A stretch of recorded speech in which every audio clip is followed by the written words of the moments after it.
Buenas tardes. Yo primero, para empezar, voy a intentar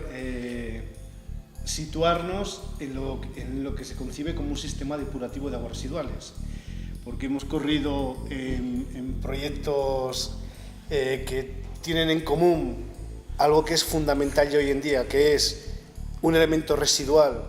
convertirlo en un recurso e integrarlo dentro de un espacio urbano, en lugar de intentar que esté lo más lejos posible. Y este es el futuro inmediato ya. Y bueno, luego os contaré cómo deriva todo esto todavía en una tecnología más avanzada y de desarrollo, donde se funden los sistemas depurativos con procesos de generación de energía. Para empezar, vamos a comenzar por lo que son las aguas residuales, las aguas crudas que denominamos comúnmente. Porque si no, yo creo que algunos de los que estáis aquí, igual cuando se habla de aguas residuales, pues sí, son las que van por los desagües, pero poco más, ¿no? Entonces vamos a intentar aclarar que las aguas residuales, primero hay dos que llevan una parte de materia orgánica, que es sobre todo las aguas grises y las aguas negras, sobre todo las negras. Las aguas negras son las de los inodoros, las aguas grises son las de lavabos, ducha, bañera, bidé, fregadera y lavadora. Esas son las grises, las que no son negras, las que no son del inodoro. Y luego están las aguas pluviales o aguas de escorrentía, que también se han de tener en cuenta, y aunque su tratamiento es más sencillo, también requieren de su tratamiento para que estén en unas condiciones mínimas y óptimas, sobre todo cuando estas aguas vienen derivadas de núcleos urbanos. Entonces, toda agua residual es residual porque ha pasado a dar un servicio, nos ha dado un servicio con el cual fundamentalmente el 98% del agua que usamos es para lavar, si no consideramos el riego o la agricultura, o sea, lo que es dentro del casco urbano, es para lavar fundamentalmente. Si vosotros os ponéis a analizar un momento cómo utilizáis el agua al cabo del día, desde que os levantéis hasta que acostéis, veréis que prácticamente casi toda el agua que uséis, que se van a ser en torno a los 180 litros diarios, son para lavar. Lavar la ropa, lavaros vosotros, limpiar la casa, fundamentalmente para lavar. Entonces, en esta concepción del agua que utilizamos para lavar fundamentalmente, pues claro, para devolverla al medio natural tenemos que devolverla en las mejores condiciones posibles, como es lógico. Y para devolverla en las mejores condiciones posibles, hoy por hoy lo que más se utilizan son dos procesos fundamentales. El primero es una separación de sólidos, donde lo ideal es que previamente tanto las aguas grises por un lado como las negras por otro estén separadas, para que el proceso de tratamiento de esas aguas sea más sencillo y más económico. Las aguas grises se caracterizan porque llevan fundamentalmente jabones y aceites y grasas, fundamentalmente, mientras que las aguas negras es heces, restos de heces y orines, o sea, materia orgánica fundamentalmente del ser humano. Entonces, las aguas grises es muy fácil, mediante una arqueta separadora de grasas, que es una arqueta sifónica al fin y al cabo, grande en función de la cantidad de usuarios que deriven las aguas a ella, pues esta arqueta sifónica lo que provoca es que, por un lado, cuando entra el agua y se ve forzada a tener que pasar por un espacio inferior para volver a salir por el tubo de desagüe de salida de esa arqueta, pues al ir hacia abajo, todo lo que son los sólidos flotantes o los sólidos de poca densidad, de menos densidad que el agua, van a quedar en suspensión. Y ahí vamos a tener la mayor parte de jabones, grasas y aceites, que es uno de los elementos más difíciles, es el elemento más difícil de depurar, sobre todo por medios biológicos. Mediante medios químicos conlleva luego el tener que deshacernos de esos elementos químicos con unos procesos carísimos, con lo cual lo mejor es evitar que lleguen a un proceso bioquímico o biológico posterior. Entonces, mediante esta arqueta separada de grasas, se han de retener ahí primero en flotación todos los sólidos en suspensión, y luego los que hayan decantado y queden en el fondo, lógicamente son los sólidos pesados, que poseen un anillo, una canica que tira el niño por el váter, lo que sea. Bien, entonces ahí hay primeramente una separación física, sólidos en suspensión por un lado y sólidos decantables por otro, con lo cual ya nos hemos quitado una buena parte de elementos a tener que depurar en el agua. Después, este agua se deriva muchas veces a un digestor, a veces es un previo anaerobio, que en principio suele ser lo ideal, para después un anaerobio es en ausencia de oxígeno, donde hay microorganismos que se alimentan de la materia orgánica en ausencia de oxígeno. Y luego se pasa normalmente a una fase aerobia. En la naturaleza lo que suele ocurrir es esto. El agua, cuando llega contaminada a una laguna, por ejemplo, llega con ausencia de oxígeno y es más densa y va al fondo. A partir de los 90 centímetros en una laguna, los procesos son anaerobios, no aerobios. Los aerobios, o sea, microorganismos en presencia de oxígeno, es en la parte superior de la laguna. En la parte inferior no, esto no se puede dar. El oxígeno, cuanto más profundo, más le cuesta. A no ser que tengamos un sistema de agitación, que batamos, que introduzcamos elementos que muevan ese agua y entonces ya sea más fácil el poder llegar con el oxígeno a las capas inferiores. Pero normalmente a partir de 90 centímetros hay una fase de unos 30-40 centímetros que se llama un proceso facultativo, donde hay microorganismos que van cambiando de fase aerobia a anaerobia, y luego abajo del todo ya está lo que son los procesos anaerobios, que son los microorganismos que se alimentan en ausencia de oxígeno, que suelen ser los que dan más olor de putrefacción, que suelen ser los mayores generadores de metano. De hecho, las plantas de metanización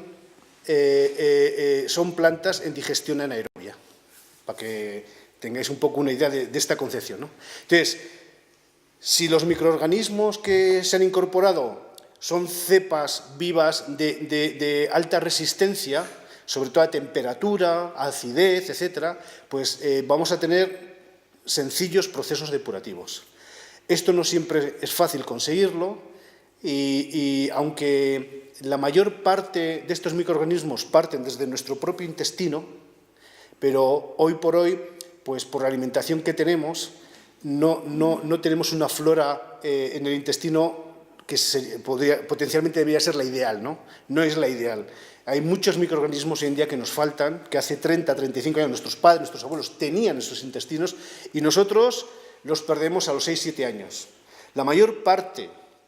de la microflora que tenemos en los intestinos, la mayor parte la adquirimos en el momento de nacer, por increíble que esto parezca, que es cuando pasamos por el cuello del útero de la madre. En ese momento, cuando la madre, bueno, si se pone al pecho al bebé,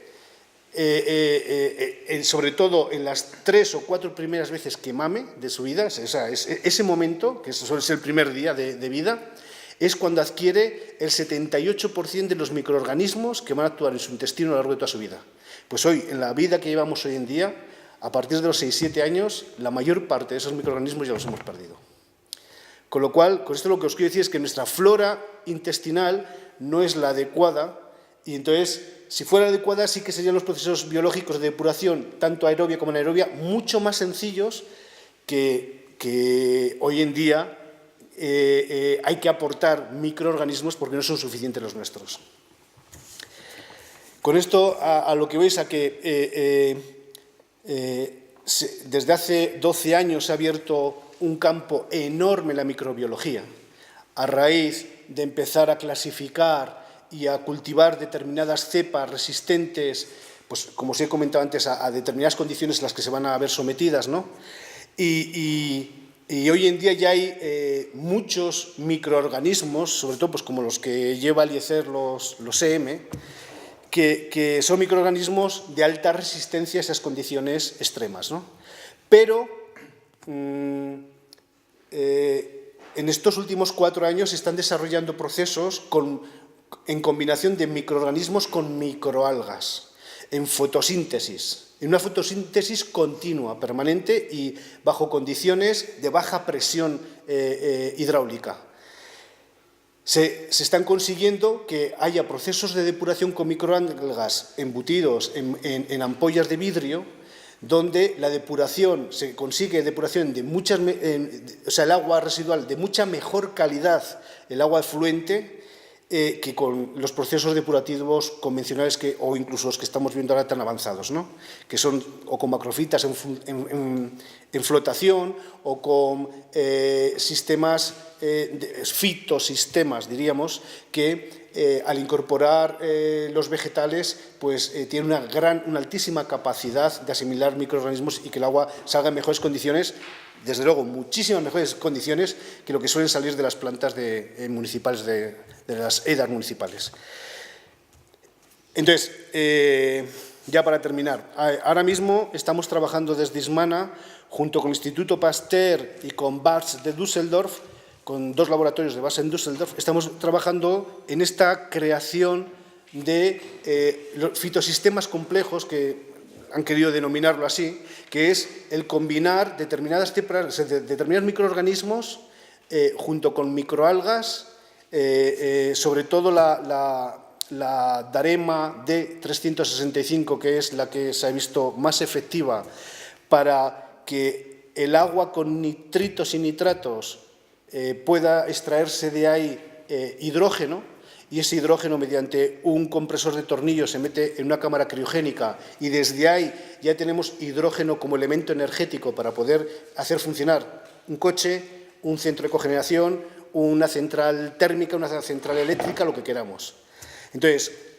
en los próximos años vamos a ver ya cómo vamos a integrar los sistemas de gestión de aguas, sobre todo de aguas residuales, con sistemas de generación de energía a través del hidrógeno. Y esto sí que va a ser un salto espectacular en nuestro proceso evolutivo, que va a marcar nuevas pautas que van a condicionar nuestra forma de funcionar como sociedad.